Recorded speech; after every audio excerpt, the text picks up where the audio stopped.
जैसे कि पिछले एपिसोड में हमने देखा था, शान पहुंच जाता है सतपाल सिंह बनकर मेमो के घर में, यानी शेखावत भवन में। लेकिन आने वाले एपिसोड में हम देखेंगे वो किस तरह से आइडिया लगाता है, किस तरह से प्लानिंग करता है वापस अस्मिता को और पूरी फैमिली को यहाँ से ले जाने के लिए। और जो मिस्टर शेखावत का राज है वो कैसे सबके सामने खुल कर आएगा, कैसे शान उसका पता लगाएगा, ये सब आपको आने वाले एपिसोड में पता चलने वाला है। लेकिन उससे पहले आपसे रिक्वेस्ट है, अगर आपने हमारे को सब्सक्राइब नहीं किया है तो कर लीजिए, ताकि आने वाली सभी अपडेट्स आपको मिलती रहे। स्टार्टिंग में हम देखते हैं मिस्टर शेखावत को जो अस्मिता से बात करते हैं, क्योंकि ये जो मेमो ने उनके साथ बिहेव किया था तो वो काफ़ी ज़्यादा बुरा था। तो यहाँ पर मिस्टर शेखावत मेमो की तरफ से अस्मिता से माफ़ी मांगते हैं और कहते हैं कि प्लीज़ अस्मिता जी, आप बिल्कुल भी परेशान मत होइएगा। वो मेमो का मिजाज थोड़ा अलग है, उन्हें ना ये सब चीज़ें पसंद नहीं आती हैं, तो प्लीज़ आप, मैं उनकी तरफ से आपसे सॉरी बोलता हूँ, आप प्लीज़ उनकी बात का बुरा मत मानिएगा। तो यहाँ पर अस्मिता कहती है नहीं मिस्टर शेखावत, मैं उनकी बातों का कभी बुरा नहीं मानती, क्योंकि मुझे तो पहले से ही, बचपन से ही मुझे एक परिवार की ज़रूरत थी। मैं एक परिवार पाना चाहती थी, और जब वो मुझे मिल गया है तो मैं उसमें रहना और उसमें कैसे एडजस्ट करना है मैं सब सीख लूँगी। तो इसलिए आप परेशान मत होइए, मुझे पता है कि मेमो को कैसे राजी रखना है और मैं उन सब कोशिश करूँगी। और आपको तो पता ही है कि मैंने कृषि के लिए शादी की है ताकि उसे एक परिवार मिल सके, उसे पापा का नाम मिल सके। और जब ये सब हो गया है तो मैं इसके लिए ना पीछे नहीं हटूंगी। फिर यहाँ पर मिस्टर शेखावत कहने लगते हैं कि आपको पता है अस्मिता जी, जब ये बात मेमो को पता चलेगी कि हमारे बीच में एक पति और पत्नी वाला रिश्ता नहीं है तो वो काफ़ी ज़्यादा उदास हो जाएंगी और वो इस चीज़ को कभी बर्दाश्त नहीं कर पाएंगी। तो मैं चाहता हूँ कि ये चीज़ कभी उनके सामने ना आए।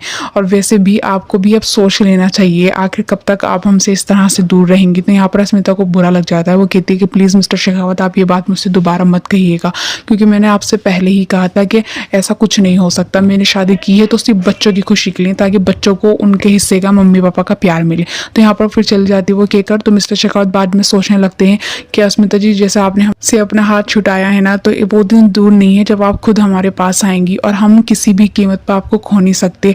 और जो चीज़ हमें चाहिए होती है ना, वो हम उसे हासिल करके रहते हैं, और हमें ना सुनने की आदत नहीं है अस्मिता जी। उसके बाद कंच का गिलास उठाता है और इतनी जोर से उसको भींचता है कि उसके हाथ में वो फूट जाता है कंच गिलास। फिर तभी हम देखते हैं अस्मिता को जो सीढ़ियों से नीचे उतर कर आती है, लेकिन तभी उसको वहां से देख लेता है हमारा हीरो शान, यानी जो अब बनकर आया है सतपाल सिंह। उसके बाद वो कहता है, ओ जी, वो आप कैसे चलती हो, आप हमेशा मेरे ऊपर गिरने को तैयार रहती हो। तो अस्मिता कहती है प्लीज़ आप मुझसे दूर रहिएगा और बार बार ना मेरे करीब आने की कोशिश मत करिएगा। यहाँ पर वो उससे और बात करना चाहते हैं तो अस्मिता उसको डांट देती है और गुस्सा करती है और कहती है कि प्लीज़ मुझे आप में कोई इंटरेस्ट नहीं है और आप मेरे करीब आने की, मुझसे बात करने की कोशिश मत करो। तो कहता है नहीं जी ना, मुझे भी आपसे बात करने की कोई इंटरेस्ट नहीं है जी, वो तो आप खुद ही मेरे पल्ले पड़ जाती हैं, तो मैं क्या करूँ।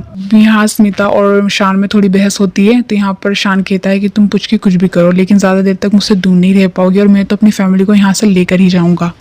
उसके बाद देखते हैं हम कि अस्मिता तो वहाँ से चली जाती है और गुस्से में जाती है, वो किसी उससे बात नहीं करती, जबकि शान उसे आवाज़ देता रहता है लेकिन वो उसकी बात नहीं सुनती है। फिर तभी वहाँ पर पहुँच जाती है अखीरा, जिसके हाथ में एक फूलों की टोकरी होती है। वो पता नहीं अलग ही ख्याल में डूबी हुई शान की तरफ आती है, लेकिन तभी उसका पैर फिसलता है, वो शान से टक्कर खाती है और जितने भी फूल थे वो सब हवा में उड़ जाते हैं और वो उनके ऊपर गिरने लगते हैं। यहाँ पर शान उसका हाथ पकड़ लेता है, उसे गिरने नहीं देता है। लेकिन जब अखीरा देखती है शान को तो शान को देखती रह जाती है। बैकग्राउंड में सॉन्ग चल रहा है, हलचल हुई थोड़ा शोर हुआ, ऐसे चले जब हवा इश्क। मुझे तो ये सॉन्ग बहुत अच्छा लगा, यहाँ चलते हुए ना इस मोमेंट पे और भी ज्यादा अच्छा लगा। यहाँ पर वही सॉन्ग चलता रहता है, वहाँ पर अखीरा शान को देती है, उसके बाद फिर शान उसे खड़ा कर देता है और फिर उसके बाद जो भी फूल थे वो सब वापस टोकरी में भरने लगते हैं। तो अखीरा चुपचाप सिर्फ उसे देखती रहती है। यानी कभी कभी देखते हैं ना फिल्मों में वाला सीन के कोई सामने से बोल रहा है, उस क्यूट सी नजरों को सिर्फ देखते रहते हैं, कुछ बोलते नहीं। तो यही ऐसा भी कुछ होता है, शान बोलते रहता है, अखीरा उसे सिर्फ देखती रहती है और उसको सिर्फ सॉन्ग सुनाई देता है, उसके अलावा कुछ वो सुनाई नहीं देता। उसके बाद शान उसके पास जाता है और उसको जगाने की कोशिश करता है, चिटकी बजाकर। उसके बाद वो होश में आ जाती है, उसको टोकरी देता है और कहता है जी सॉरी।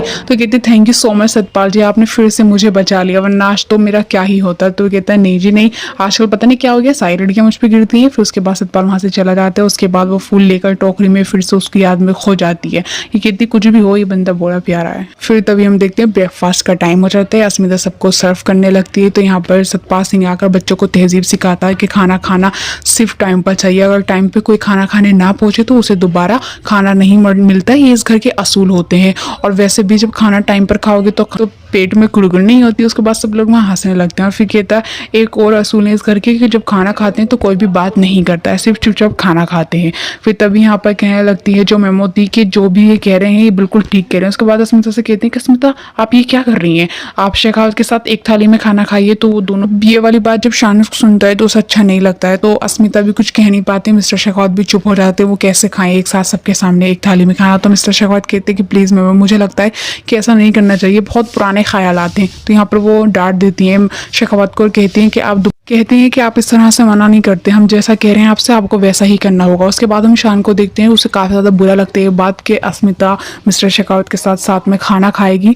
फिर तभी हम देखते हैं मेमो कहती हैं कि प्लीज़ विकी आप हमारी बात मानिए और अस्मिता के साथ में खाना खाइए। और फिर शेखावत जो अपनी प्लेट थी वो अस्मिता के साथ में शेयर करने लगता है। फिर तभी हम देखते हैं मेमो कहती हैं कि अस्मिता आप उठकर हमारे पास आइए, अब जैसे कि आप इस घर की बहू हैं तो हम आपको एक गिफ्ट देना चाहते हैं। तो उसके बाद अस्मिता उनके पास आ जाती है, उनके पैर छूती है। उसके बाद वो उसे गिफ्ट देने लगती है और कहती हैं कि पूथो फलो।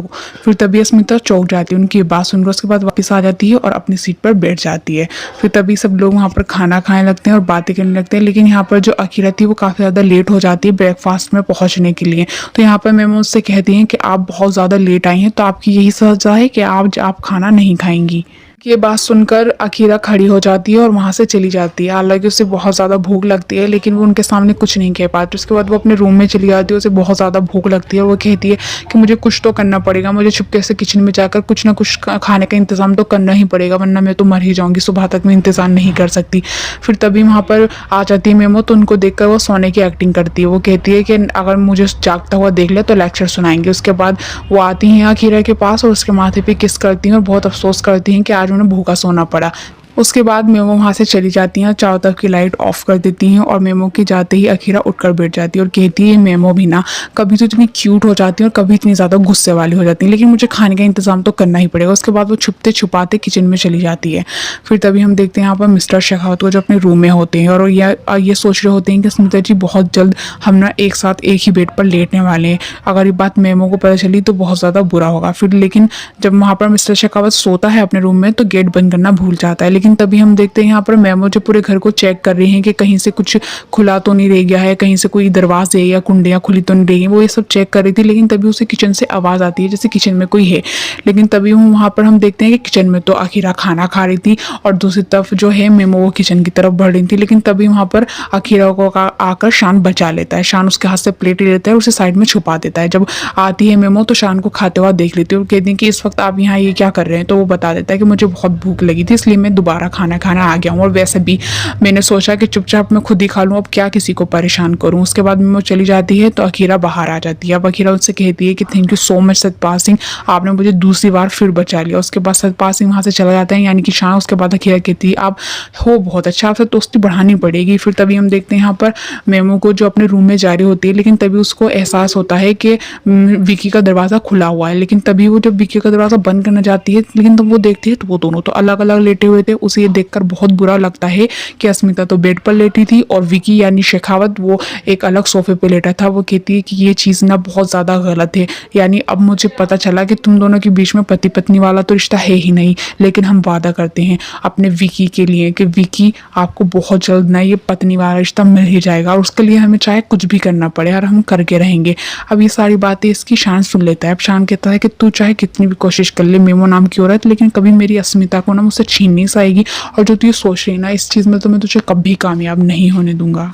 लेकिन अब शान क्या करेगा और कैसे ये मेमो के जाल से अस्मिता को बाहर निकालेगा और कब तक इन सब का राज खुलकर हमारे सामने आएगा ये सब पता चलेगा हमें अगले एपिसोड में। लेकिन उससे पहले आप ये बताना मत भूलिएगा आपको ये एपिसोड कैसा लगा और वीडियो कैसे लगी। वीडियो पसंद आई हो तो वीडियो को लाइक कर दीजिए। मिलते हैं अगली वीडियो में अगले एपिसोड के साथ, तब तक के लिए बाय, टेक केयर।